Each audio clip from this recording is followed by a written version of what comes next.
今天我们来聊聊一场在联合国上演的唇枪舌战，一方怒斥对手，逆流而动，一方回敬批评，毫无根据，而引爆争论的主角竟然是既不在场也非会员国的台湾。台湾为何能在联合国安理会激起风波？事情要从2025年11月日本新任首相高市早苗的一番发言说起。高市早苗是日本史上首位女性首相，也是以强硬对中态度闻名的政治人物。她上任不到1个月，就接连对中、俄、韩、朝等邻国放话强硬，被中国官媒形容为鹰派代表。就在11月初，日本国会质询中有人问及台海局势，高市早苗明确表示，若中国动武侵略台湾，可能构成日本的存亡危机事态，日本政府届时将可能行使集体自卫权。这段话等于把日本常年含蓄的战略宣示挑明，台湾有事，也就是日本有事。他成为1945年战后以来首位在正式场合承认台海冲突，将启动日本军事介入的在任日本首相。这番表态在日本国内外引发强烈关注。对许多日本民众而言，台海一旦爆发战事，日本绝不可能置身事外，早已是共识。毕竟台湾与日本琉球群岛仅一水之隔，一旦台湾遭攻占，日本南西诸岛乃至冲绳安全都将受到直接威胁，日本的海上生命线更可能被中国封锁。早在前首相安倍晋三时期，日本高层就多次强调，台湾有事就是日本有事。日本政府近年持续强化冲绳和西南诸岛的军事部署，从飞弹防御到离岛增兵，都在为可能的台海冲突做准备。2022年底，日本更通过新的安保战略，决定在未来5年将国防预算大幅提升，占 GDP 比重从约 1% 增至 2%。理由之一就是因应台海紧张局势。高市早苗此次的发言正是顺着这个趋势，将日本的危机感昭告天下。然而，日本政府如此直白地将台湾问题与本国安危挂钩，仍是头一遭。要知道，日本战后宪法奉行防卫专守原则，长期以来对海外用兵极为谨慎。存亡危机事态这个词是日本在2015年通过安保相关法案后的新概念，指的是关系日本存续的危机情况。如果盟国遭受攻击，且日本存亡受威胁，日本可破例行使集体自卫权。过去，日本官方虽关注台海，但从未明言台湾有事符合这种情况。高市早苗在国会的答辩，等于将台湾问题正式纳入日本可以出兵的范围，信号十分明确。这对二战后一向标榜和平国家的日本而言，是重大的政策转折，也难怪会在国内外引起震动。高市早苗此言一出，北京方面立刻雷霆大作。中国政府对日本首相的台湾有事论表示强烈不满，认为这是在公开挑战中国的核心利益。中国外交部和驻日使馆接连发声，措辞严厉地谴责日方开历史倒车。有战狼外交官甚至扬言要对日本来个斩首行动。如此露骨的威胁措辞，顿时在网络上引发轩然大波。北京当局随后动员各种手段展开反制，深夜紧急发布公告，警告中国公民近期暂勿前往日本观光留学。几乎同时，中国海关突然宣布暂停审批进口日本水产品，实质上扩大了对日本食品的禁令。原本中日正在协商的日本冷冻牛肉输入议题也被叫停。短短几天内，中方连发一连串针对日本的限制措施，被日本媒体统称为禁日令。中国此刻似乎铁了心要日本为高市的言论付出代价。尽管中国官方声色俱厉，日本方面并未示弱。高市早苗不仅明确表示，政府对存亡危机事态的立场没有改变，拒不收回他的发言，还强调他上任后才在与中国国家主席习近平会面时确认要维持日中战略互惠关系的大方向不变，暗示中方不应小题大做。日本政府官员对外重申，日本只是表明立场，并非故意挑衅，中方不该过度反应。同一时间，日本社会也出现了有趣的现象，许多民间企业和民众公开表态力挺高市首相的立场。日本一些商家在店门口贴出支持政府的标语，日本网络上也充斥着支持强硬对中态度的声音。可以说，日本朝野多数对高市早苗的发言抱持肯定或理解态度。民调显示，高市内阁的支持率不降反升，甚至突破70%，显示日本舆论对强硬捍卫国家安全的立场颇为支持。不过，日本民众也忧心中国的报复可能冲击经济。在共同社最新的民调中，近60%受访者认为，日中关系恶化将对日本经济带来负面影响。由此可见，日本国内对高市发言出气爽快与经济隐忧是并存的。再看中国方面，官方动作不仅停留在经济与外交警告，更上升到联合国舞台。2025年11月下旬，中国常驻联合国代表傅聪直接致函联合国秘书长古特瑞斯，罕见地就日本首相台湾有事相关言论阐明中方立场。傅聪在信中措辞强硬，指出高市早苗在国会公然鼓吹台湾有事就是日本有事，并将其与行使集体自卫权相联系。这是日本战败以来首次有领导人在正式场合对中国发出武力威胁，公然挑战中国主权红线。信中强调，中方多次严正交涉，要求日方撤回错误言论，但日方置若罔闻。中方对此表示强烈不满和坚决反对。傅聪严厉警告，高市早苗的言论严重违反国际法和国际关系基本准则，破坏战后国际秩序。如果日方胆敢以武力方式介入台海局势，将构成侵略行为。中国将坚决行使联合国宪章和国际法所赋予的自卫权，捍卫国家主权和领土完整。这封信件随后被作为联合国大会正式文件分发给全体会员国。可以想见，中国是何等重视且愤怒于日本首相的涉台挑衅。北京甚至透过外交渠道明指，若日本对台动武，中国有权不经联合国安理会授权，直接对日采取军事行动。这番话几乎是在提醒国际社会，当年联合国宪章的发起国之一是中华民国，但如今的中华人民共和国才是联合国承认的中国代表，而中国绝不允许日本重蹈军国主义覆辙。值得一提的是，中国驻日大使馆在社交媒体引用宪章相关条款时，意外引来大批网友留言酸讽，指出联合国宪章当年的签署国代表中国其实是中华民国，让中方一度颇为难堪。经济胁迫、外交抗议、致函联合国中国，可谓对高市早苗的言论发起了全方位反击。中日关系骤然紧张，双边互信降至冰点。到了12月中旬，这股紧张气氛更延烧到了联合国安理会的会场上。当地时间12月15日，联合国安理会举行了一场主题为“为和平展现领导力”的高级别会议，多国代表齐聚一堂，讨论国际和平与联合国改革等议题。会议原本聚焦于2026年联合国秘书长选举的前瞻和安理会改革问题，各国代表依次发言。然而，中国常驻联合国代表傅聪在发言时话锋一转，突然提及日本首相关于台湾有事的国会答辩。他言辞指责道，80年前，日本军国主义曾以所谓自卫之名对外发动侵略，给中国、亚洲和世界带来深重灾难，绝不能让军国主义死灰复燃，绝不能让法西斯主义幽灵复活。傅聪强调，高市早苗的言论是开倒车的危险信号，给世界和平带来严重隐患。中方要求日方立即撤回有关言论。这一番当众激烈的谴责让安理会会场的气氛骤然剑拔弩张。傅聪话音刚落，日本常驻联合国代表山崎和之当即要求发言进行反驳。山崎大使明显带着压抑的怒意，他严肃表示，中方代表的发言毫无根据，令人遗憾，而且与本次会议主题不符。他强调，自第二次世界大战以来，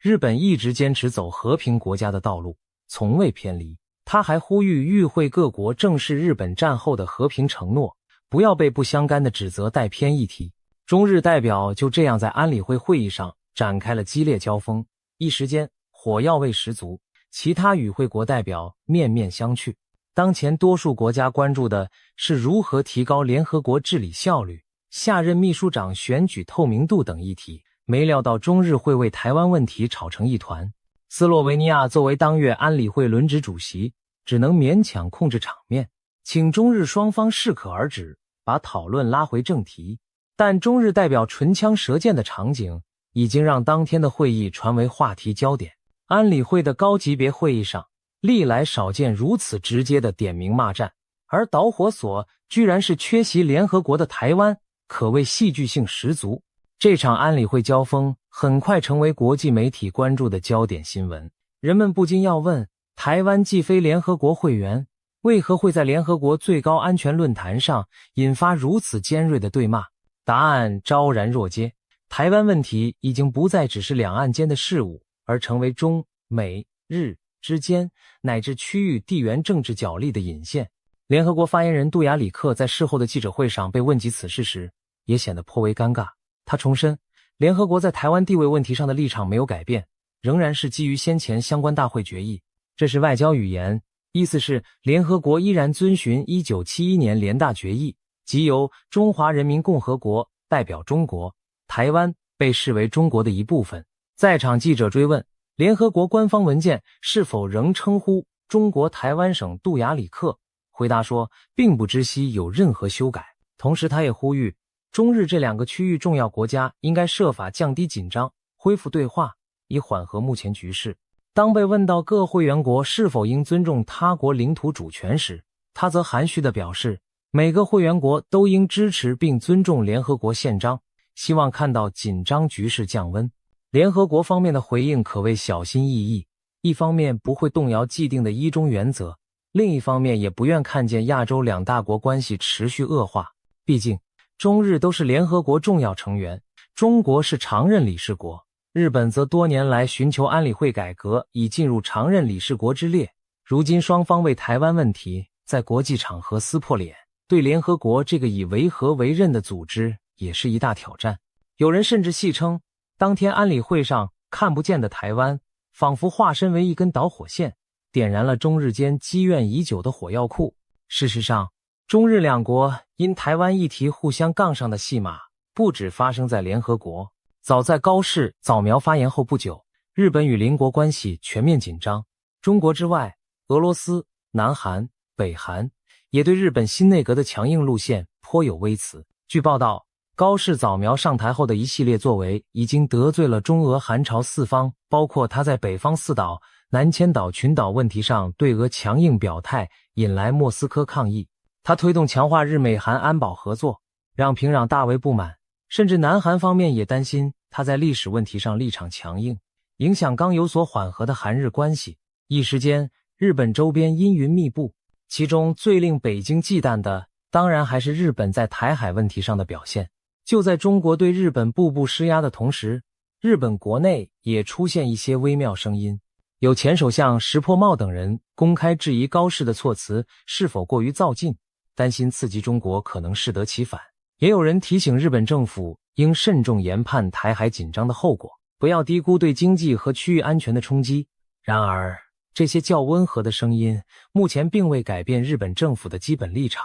高市早苗所代表的执政联盟依然强调，日本将继续坚守和平道路，但面对周边日趋严峻的安全环境，特别是中国军事力量快速增长，朝鲜持续发展核武，日本有必要提升自身防卫力量，包括讨论过去避之讳疾的战略选项。在高市内阁中，甚至有高官提及日本需要考虑拥有核武器。此言一出，更令亚洲邻国震动。中国痛批这些右翼言论是在复活军国主义幽灵，加剧地区不安。可见台湾有事不仅让中日直接交火，更牵动整个东亚局势朝着更险峻的方向发展。美国作为日本的盟友，同时也是中国的主要竞争对手，对此次中日因台湾问题的冲突也做出了回响。不过华府的态度相对谨慎低调。在高市早苗发言引发中日外交争执1个多月后，美国国务卿卢比欧终于在12月中旬的记者会上被问到相关问题。这位向来对华强硬的国务卿表示，美国有能力在维持坚定的日美同盟关系的同时，也与中国开展建设性合作。他强调，美方将努力在支持盟友日本和与中国合作之间取得平衡，不会因与中国的合作就削弱对日本及其他印太盟友的安全承诺。卢比欧重申了美日同盟对区域安全的重要性，但也表明美国不希望见到亚洲局势因中日对立而进一步恶化。因此，美方选择公开呼吁缓和，同时私下继续强化与日方的安全协调，可谓小心拿捏分寸。美国的态度也从侧面印证，台湾议题已成为大国博弈的交汇点，各方在此问题上一举一动都牵动敏感的战略天平。我们再把视角拉回台湾本身，夹在中日两强之间，台湾政府和民众是如何反应的呢？毕竟这场风波的核心，台湾的安危才是最大的关键所在。台北当局对日本首相高市早苗勇于在国际场合强调台海和平的重要性表示赞许。台湾总统赖清德甚至在11月20日特地在社群媒体上分享自己的午餐、寿司、味噌汤，以及产自日本鹿儿岛的狮鱼生鱼片和北海道的干贝。总统这则贴文被解读为以行动力挺日本渔业者，也感谢日本在台海议题上仗义直言。这条消息还登上了各大日媒和外媒版面，成为佳话。而台湾民间更是涌现许多支援日本的创意点子。知名食品厂商益美食品推出了一款特制巧克力，包装上印有由衷感谢您对台湾的支持，日本加油等字样，还印着台日握手的图案，以及高市早苗和安倍晋三的照片，象征感谢日本在关键时刻声援台湾。这款巧克力原本只是非卖品纪念品，但在网络爆红后，益美决定12月起在全台限量发售，许多网友喊着一定要买爆来支持。民进党多位立法委员也召开高市挺高市记者会，巧妙利用高市早苗的姓氏谐音挺高市，号召全民以行动支持日本，例如用政府发放的现金、振兴金旅游日本，购买日本产品，抵制中国对日本的经济施压。可以说，台湾社会对日本此番明确表态相当感激，毕竟台湾有事终于在国际场合得到强而有力的声援，这对长期外交处境孤立的台湾而言，无疑是一剂强心针。台湾外交部也多次表示，感谢日本等理念相近，国家在国际场合强调台海和平的重要性，台湾将持续强化自我防卫，同时争取更多国际支持，共同维护区域的和平稳定。只是令人唏嘘的是，台湾虽然是此次风波的核心议题，却始终无法直接在联合国发声。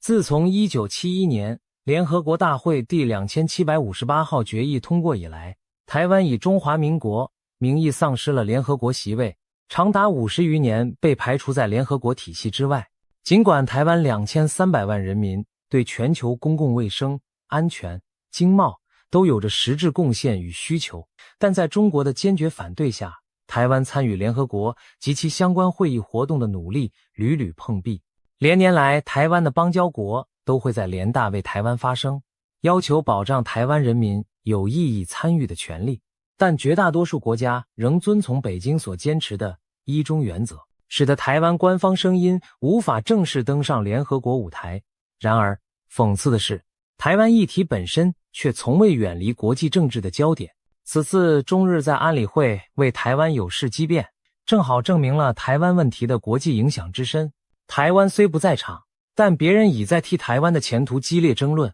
台湾不是会员国，但它的命运足以撼动2个安理会成员的大国立场，搅动联合国的议程。对台湾而言，这既让人感慨自身处境的无奈，又凸显台海问题却已升级为国际和平与安全的重要议题。正因如此，台湾政府才更积极地向国际社会呼吁，台海的和平稳定不只是台湾的事，也攸关区域乃至全球的利益。这句话仿佛与台湾有事就是日本有事遥相呼应，都是在提醒世界各国不要等危机爆发才追悔莫及，现在就应共同防范战争，确保和平。从这场台湾不在场却引爆风波的联合国争执中，我们可以看出几点深刻的现实。首先，亚洲的地缘政治紧张正在前所未有地向国际舞台延伸。台海一旦有变，不仅美国、日本也明确不会袖手旁观，而中国则决心挫败任何外力干涉，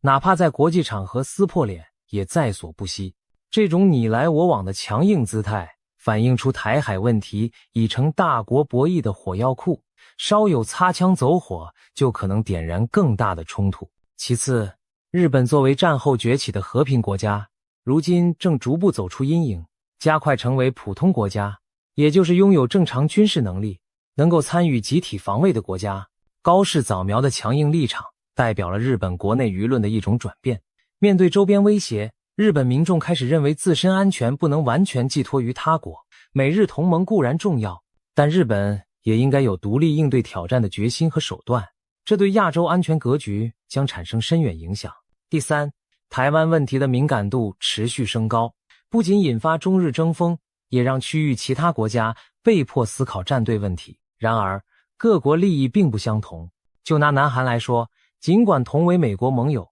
南韩政府对台湾有事就是南韩有事明显保持距离。在首尔的主流论述中，台湾有事永远不会是南韩有事。换言之，南韩不愿将自身安全直接与台海情势挂钩，避免刺激邻近的中国。同样，东协国家也多采取模糊平衡策略，在大国角力中小心应对。由此观之，未来一旦台海发生危机，美日同盟或将面对区域内不同行为体的不同反应，局势之复杂可见一斑。最后，此次联合国争执再度凸显台湾在国际体系中的困境，它的存在感无处不在，影响力无可忽视，但却缺席在正式的国际讨论桌上。台湾人民能否在未来有更大的发声空间，将取决于国际政治风向的演变，以及各方力量对比的消长。结语：2025年底发生的这场中日因台湾问题在联合国互杠的事件，犹如为紧绷的亚太局势又敲响了一记警钟。台湾虽小，但其战略地位举足轻重，牵一发而动全身。对日本而言，台湾安全直接关系本国存亡；对中国而言，台湾更是无法让步的核心利益；对美国乃至整个西方，同样是台海稳定为维持国际秩序的关键之一。可以预见，围绕台湾的外交博弈只会更加频繁地出现在各种国际场合。或许未来在联合国，我们还会看到类似的唇枪舌战反复上演。当然，所有理性的国际行为者都深知，一旦台海真的失控冲突，不仅中日，整个世界都将遭受难以承受的损失。联合国宪章的宗旨正是防止战争，维护和平。我们希望大国们能记住这一点，在激烈博弈之余保持克制。台湾问题再敏感，也终究应以和平方式解决，而不是任由情势升温至不可收拾的地步。这场台湾不在场的联合国风波带给世人的启示是痛切的，历史的幽灵仍在，人们必须更加努力，才能确保70余年前奠定的和平秩序不会毁于一旦。台湾的未来牵动中日美的神经，也考验着整个国际社会的智慧。我们只能期盼，在一次次惊险的外交交锋中，各方终能找到避免战争的台阶，让台海维持和平，让亚洲长久安宁。毕竟，真正不容逆流而动的是追求和平与稳定的全球民意。